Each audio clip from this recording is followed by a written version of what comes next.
So the Superblast 3s came out a while ago, and there's been a lot of talk about why does the shoe even exist? Is it any good compared to its predecessor? Should we even compare it to Megablast, or what are other options out there? So I figured today, let's make a video about that. Let's compare the Superblast 3s to the Superblast 2s, the outgoing version, the Nike Vomero Plus, which I think is probably the closest competitor to the Superblast 3s. And of course, gotta compare it to the Asics Megablast, my favorite shoe of all time. And as always, I bought these shoes with my own money. No one sent me them. And my perspective is of a slow and heavy runner, so my experience with running is a little bit different compared to some of the other shoe reviewers out there. All right, let's get into the comparison between this, the Blast 3s, and the Superblast 2s.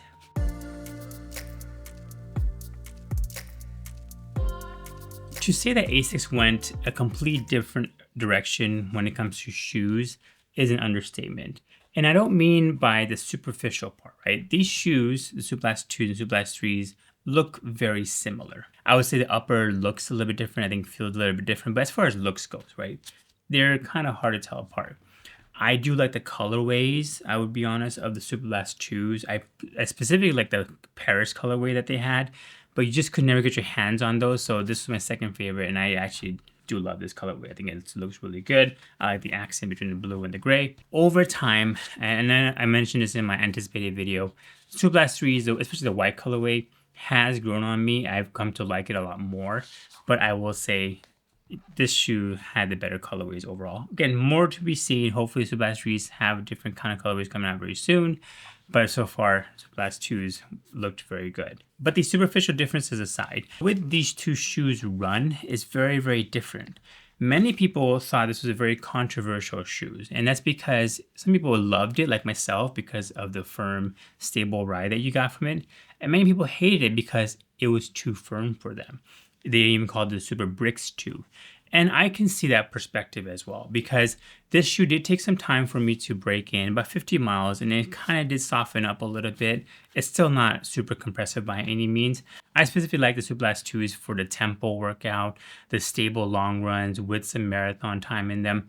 I thought this was a really great shoe overall. In fact, I only ran in these shoes for a few months when I first started running because they kind of did everything for me. But now enter the Superblast 3s, and it's much more compressive foam.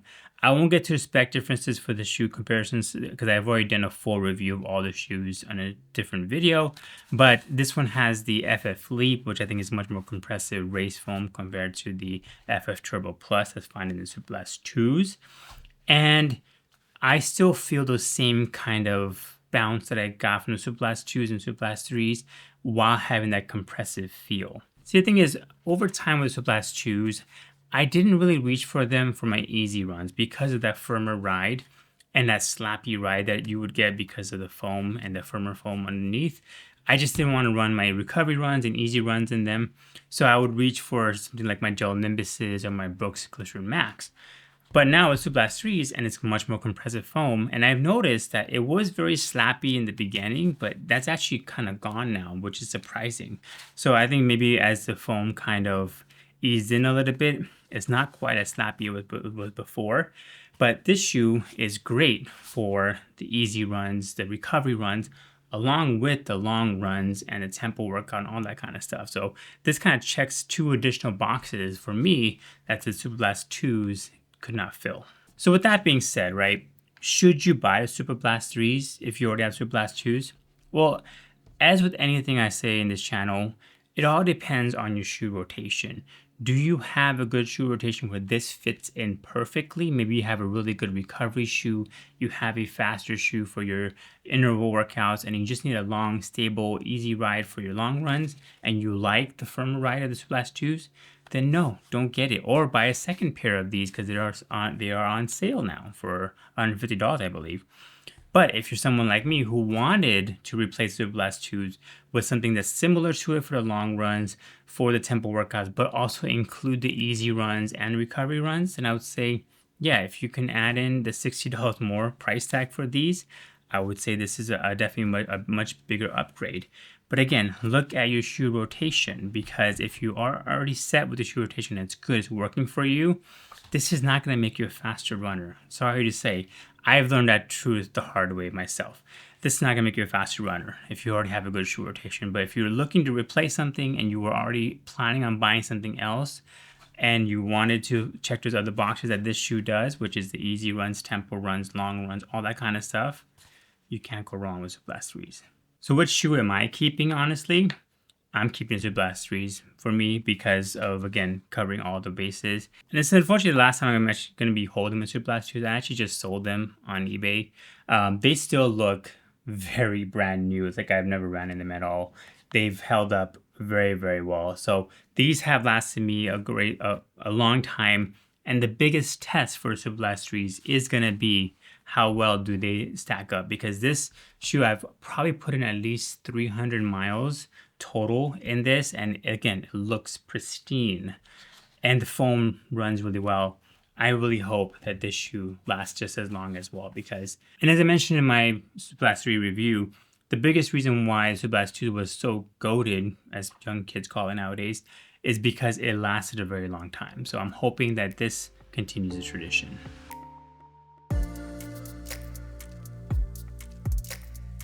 So when the Superblast 3s first came out, everybody was like, where does the Megablast fit in? Should I replace Megablast with Superblast? Blah, blah, blah, right? Kind of going back and forth. And the reason was because they're so similarly priced. The Superblast 3s are at $210 and the Megablast are at $225. Again, crazy that the shoe prices are this high. $210 to $225 for a non-race shoe is kind of crazy to me. But nonetheless, they made excellent shoes overall. I said in my long run review for the Megablast that this is a true do-it-all shoe. You can do the easier stuff in it because it has a slightly compressive foam. It's good enough for the recovery stuff. It has a max cushion feel. Long run, it's great. It has good stability overall. It's very lightweight, so it has a really aggressive rocker, so you can really get that push off for the interval workout. And it's a great tempo cruiser. And it's also lightweight enough to do a 5K, 10K, all the way up to a full or half marathon, right? This was going to be the shoe that I was going to run my LA marathon if I didn't get sick in it. So this shoe can do it all, right? So the winner is clear. It should be this shoe, right? Because the Megablast does everything. This one does everything but the faster workouts and a 5K, 10K. Well, again, depends on your shoe rotation. The Megablast is great, but what I've noticed is the stability is definitely not as good as a Superblast. Mind my gross outsole. You can tell I have definitely ran the heck out of these shoes, and it's still going very strong. But the heel is definitely not as wide as the Superblast, so it's not as stable necessarily. But the upper for the Megablast is very much race-like, meaning it's very minimal. It has a lot of see-through pockets. It's very, very loose. I noticed it's loosened up on me quite a bit, so I have to really secure the lockdown in it. So that's the reason why I think it's great, but I think you can overdo it with this shoe sometimes. I mean, I don't know if this shoe will necessarily last the 600-700 miles that this shoe potentially could. And again, it goes back to your rotation. If you already have a very, very good easy run shoe, a long run shoe, a recovery shoe, and you already have a Megablast, then just stick with that. Do not buy the Superblast 3s because of the extra added effect. Or I wouldn't even say Superblast 3s will replace the Megablast necessarily. And vice versa. If you already have like an Evo SL or you have some kind of speed trainer and you were looking for something that's just good for long runs, easy runs, then maybe look at this, save $15 and get Superblast 3s. For me, as far as head-to-head goes, right? Between these two shoes, this is the obvious winner because you can do a lot more runs with it. The $15 extra price tag gets you the extra races that you could potentially run in, the extra fast-paced workouts you can do in. So head-to-head, I think the Megablast is a clear winner. But for me as a runner who's trying to minimize his rotation, this is my new rotation now. This is my easy recovery run shoe, the Superblast 3s. This is my everything else shoes. If I have an easy long run that I have to do in conversational pace for 14, 15 miles, I'm running with these. If I have a long run that I have to do some kind of marathon or tempo work in, I'm running a Megablast. So I have the benefit of having these two shoes. And when you add in the cost of the $225 for this and $210 for this, the amount of shoes that this has replaced is kind of something that you have to kind of consider as well, because I no longer need a race day shoe because I have the Megablast. But look at your rotation, see which one you really need. And head-to-head wise, Megablast is definitely the winner.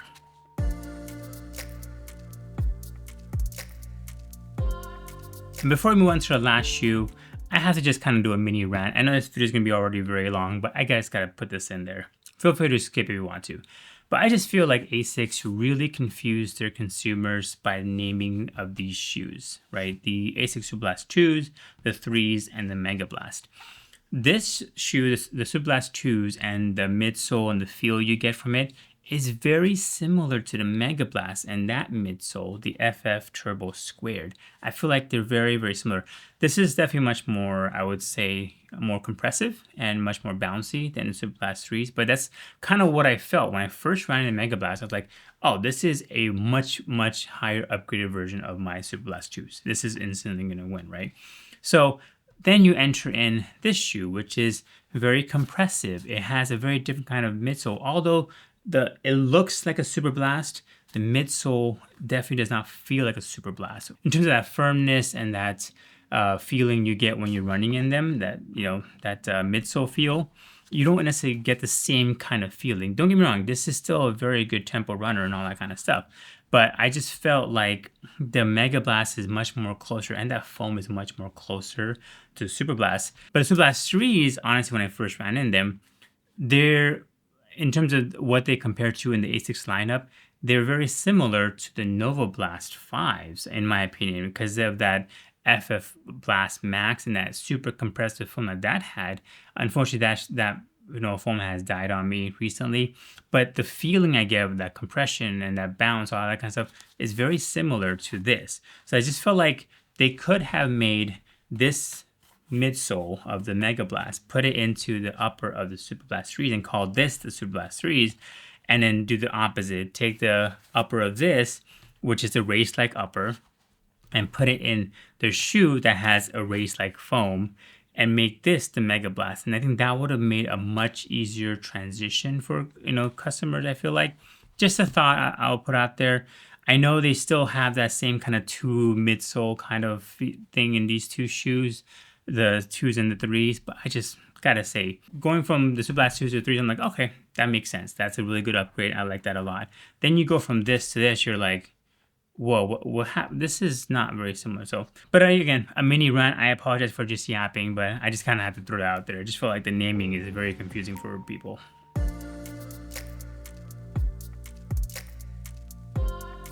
All right, and last but not least, we got the Nike Vomero Pluses versus the Superblast 3s.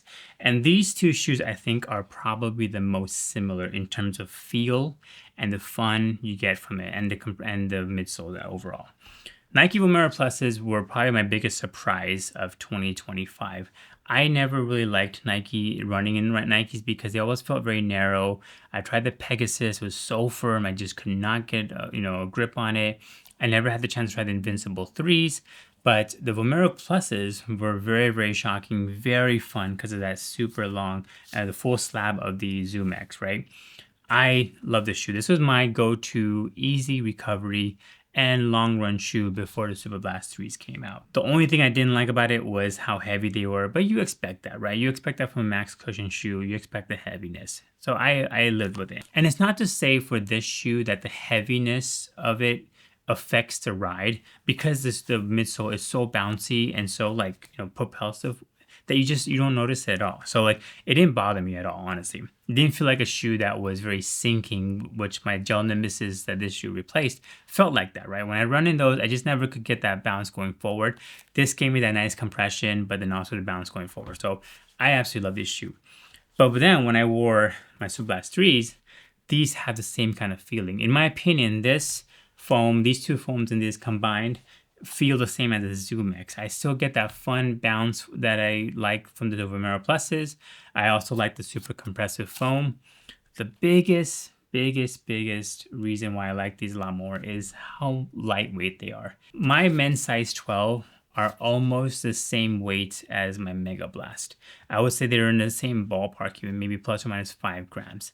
Whereas these are almost 60 grams heavier than Nike Vomero Pluses. I think head to head, hands down, if you were to compare these two shoes and you weren't sure what to buy, this one wins all day long. If you have a good long-term cruiser, you just are looking for a recovery day, an easy run shoe only, maybe some long runs that you can do some easy stuff in, this is probably going to be your shoe of choice, honestly, because this is also significantly cheaper.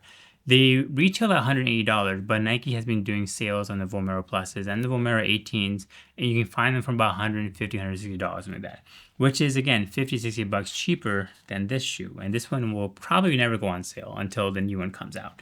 So if you look at your rotation and you just need an easy run shoe, or you already have a Vomero Plus and your rotation works for you, do not buy Superblast 3s. It's not going to change anything.